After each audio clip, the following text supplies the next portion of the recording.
très déçue quand les gens ils me proposent des séries. Parce que souvent, c'est des séries vraiment claquées. Je pense que je suis vraiment la spécialiste des meilleures séries. Donc, je vais vous faire mon top 5 des meilleures séries au monde. Ok. En 5e position, je mets la série Good Girl.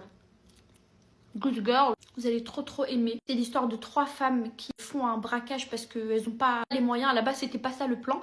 C'est vraiment pas le profil à faire des braquages. Elles se retrouvent dans des histoires et tout, c'est tellement bien. Breaking Bad. Breaking Bad, c'est... J'aime tellement cette série. Pendant longtemps, elle était top 1. Pendant longtemps, Breaking Bad, c'était top 1.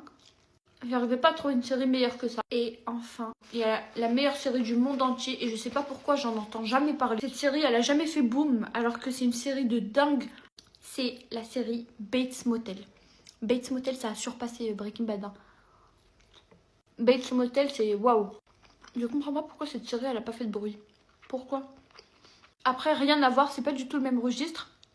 Mais si vous cherchez des séries trop bien regardées, regardez Hermanji. Rien à voir, hein, c'est une série indienne. Cette série, vraiment, c'est un 10 sur 10. Ensuite, si vous cherchez un bon film à regarder, c'est des films anciens, mais c'est des films que je regarde tout le temps. Il y a ce film-là, avec Brad Pitt. C'est un de mes films préférés de ma vie entière. En gros, c'est l'histoire d'un bébé qui est né vieux. Il est tout vieux, il est fripé. À l'intérieur, c'est un vrai bébé. Du coup, ce bébé-là, quand il a 6 ans, 7 ans, 8 ans et que ça devient un enfant, en fait, d'apparence, c'est un petit vieux. Ça veut dire que dans la société, il est perçu comme un vieillard. En fait, il a une maladie qui fait que plus il grandit, plus il rajeunit. Mais plus il vieillit à l'intérieur. Vous comprenez, c'est délicat. Donc au final, il va rencontrer l'amour.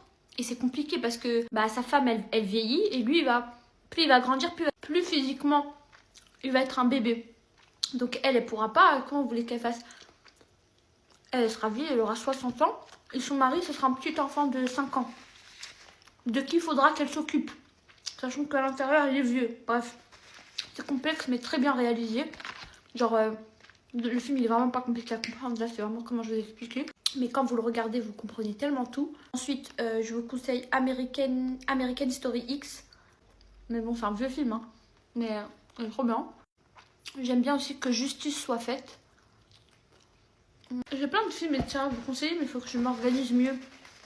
Genre que j'écrive selon les catégories et tout en fonction de vos goûts. Là, je vais aller regarder un nouveau film.